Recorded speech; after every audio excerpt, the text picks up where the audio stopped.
Hello दोस्तों, wait trans नमस्कार। मैं दीपवंशी। मैं आपको बताना चाहूँगा कि जैसे जैसे 22 तारीख नज़दीक आती जा रही है, हमारे कुछ शुभ संकेत आते चले जा रहे हैं। सबसे बड़ा शुभ संकेत तो ये था कि हमारी 3 रिटायरी यूनियन है, EIBRF, EIB पार्क और CBPRO। और काफ़ी दिन से ये बात चल रही थी कि ये अपना COD IBA को देंगे और उसमें पेंशन अपडेशन को इंक्लूड करेंगे। IBA को किसी भी प्रकार का COD देने का मतलब है निगोशिएशन को खोलना। हमने कहा भाई, आप सारे पॉइंट दीजिए, पैसे तो आप बनते ही नहीं हो देने के लिए, एंटाइटल्ड ही नहीं हो, देना चाहते हो पेंशन अपडेशन छोड़ दो, कोर्ट में चला हुआ है, रेगुलेशन बेस्ड है। CBPRO ने दे दिया और इतिहास में पहली बार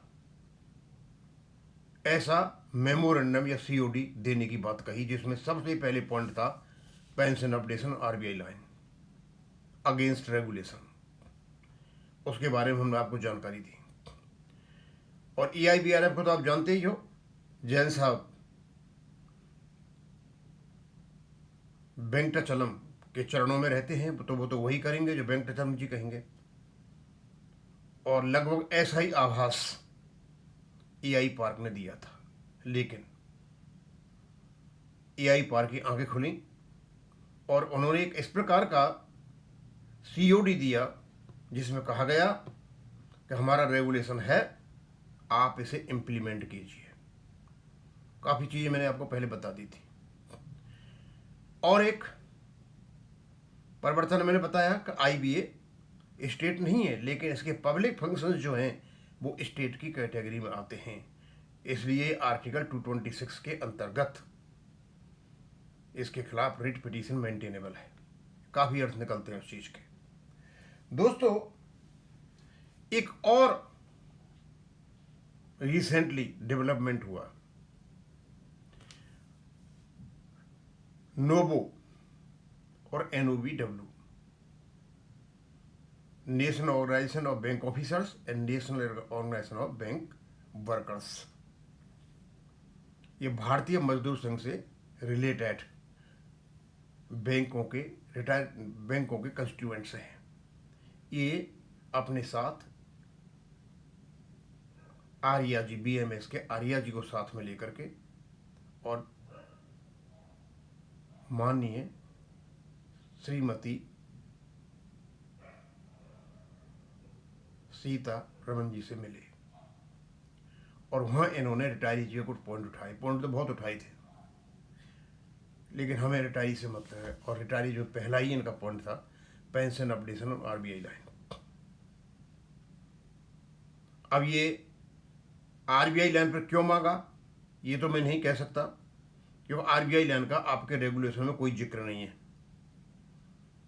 रेगुलेशन अलग है, RBI लाइन अलग है, out of arena of regulation anyway. क्योंकि वो दो कंस्टिट्यूएंट्स थे UFVU के, तो वो भी RBI लाइन बात करता, उन्होंने वही बताया होगा, वही उसको ले गए। कहनी वे कैसे भी ले जाओ, हमें अपडेशन से मतलब है। लेकिन उसमें साथ में और भी पॉइंट थे।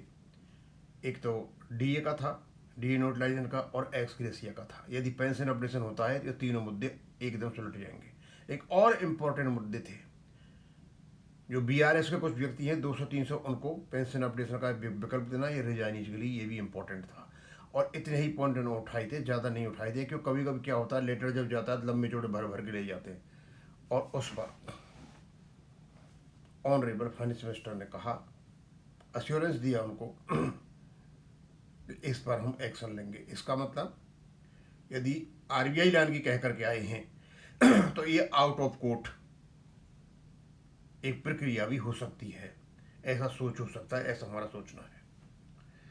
और दोस्तों, मैं आपको बताना चाहता हूं, मैं एक कोई केस पढ़ रहा था सुप्रीम कोर्ट का, सिविल अपील 3 हाई कोर्ट के खिलाफ, और साथ बैंक ऑफ बड़ौदा के ऑफिसर से संबंधित था।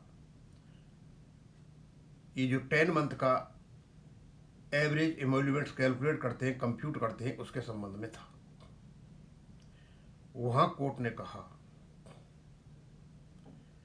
कि जो ऑफिसर्स हैं they don't fall under industrial dispute act 1947। इसका मतलब रेगुलेटरी प्रोविजन से बाहर एम्प्लॉय तो आते हैं, ये नहीं आते, और हर साल ये जॉइंट नोट बना करके आरबीआई के साथ दस्तखत करते हैं।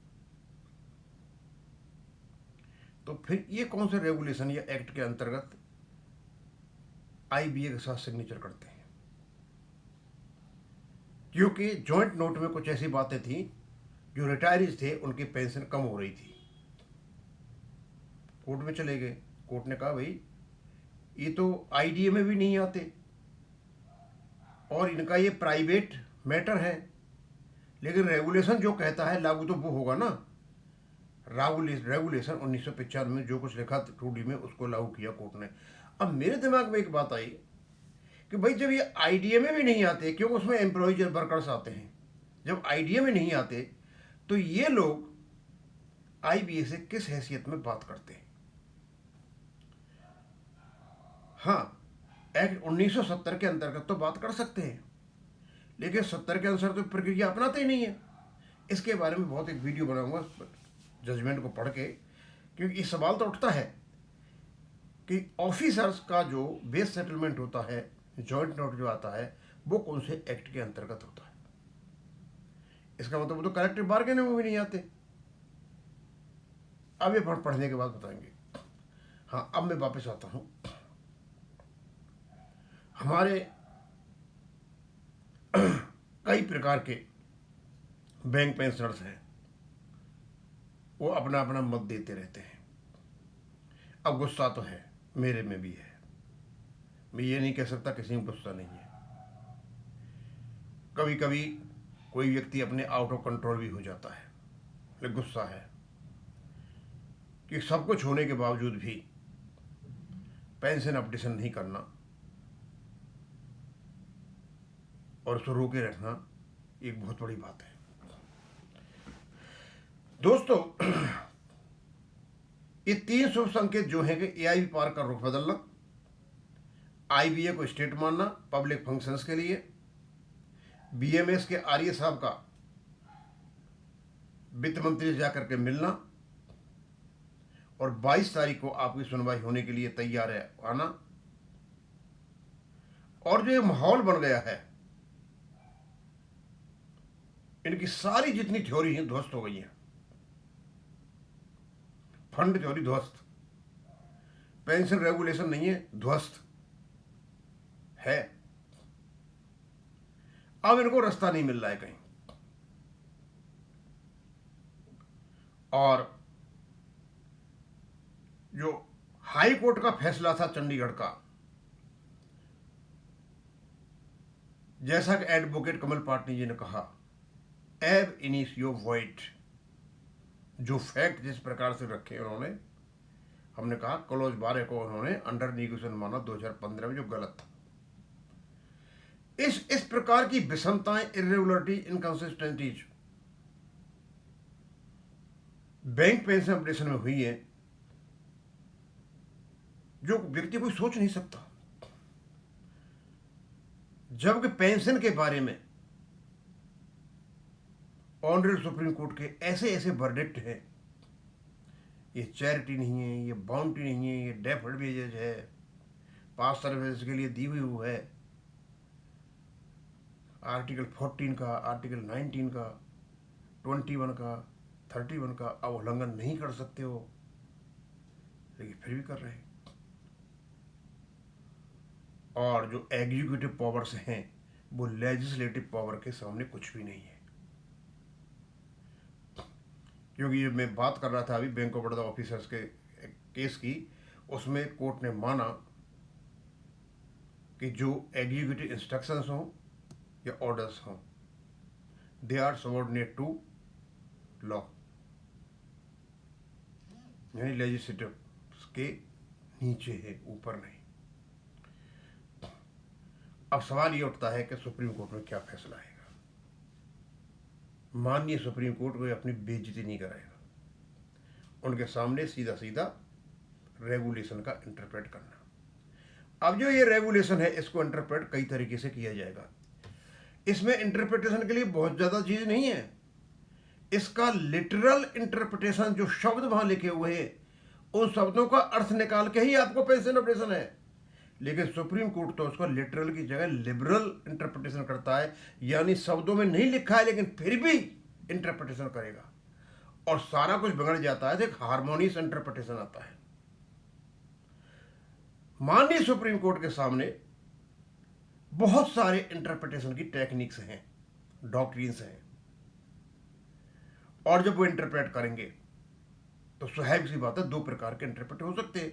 लिटरल में तो एक ही होगा और दूसरे जितने भी इंटरप्रिटेशन हैं, कोई गोल्डन रूल बताता है, कोई दिस लॉ ऑफ प्रोपोर्शनलिज्म बताता है, कोई डायनेमिज्म का बताता है, दुनिया भर के तरीके हैं इंटरप्रिटेशन के। लेकिन माननीय सुप्रीम कोर्ट इसका यदि लिबरल इंटरप्रिटेशन करता है, लिटरल नहीं लिबरल, लिबरल मीन्स थोड़ा उससे बाहर निकल करके जो शब्दों में लिखा है उससे बाहर निकल कर लिबरल, और उसको हार्मोनियस इंटरप्रिटेशन करता है तो दो प्रकार के इंटरप्रिटेशन होंगे, एक बेनिफिशियल एक नॉन बेनिफिशियल। और कोर्ट का यह आदेश है कि यदि किसी प्रोविजन के दो प्रकार के अर्थ निकल रहे हैं, इंटरप्रिटेशन हो रहा है, तो बेनिफिशियल टू द बेनिफिशियरी यानी पिटिशनर के जो बेनिफिशियल है that must be accepted and approved. तो दोस्तों इस हिसाब से भी हमारा अपडेशन होता है। आपका 35(1) बहुत सशक्त रेगुलेशन है। इसमें एक ही काम कर सकते हैं ये कि सुनवाई में बाधा डाल सकते हैं, पेंशन अपडेशन को नहीं रोक सकते। अब वो अलग बात है कि भारत सरकार मिल करके कैसे करके इसको समस्या को सुलझाए, जैसे दूसरे उनको सुलझाए, उसके बारे में नहीं कहता, कर सकती है, सरकार का काम है। अब मैं यही खत्म करूंगा। थैंक यू, धन्यवाद।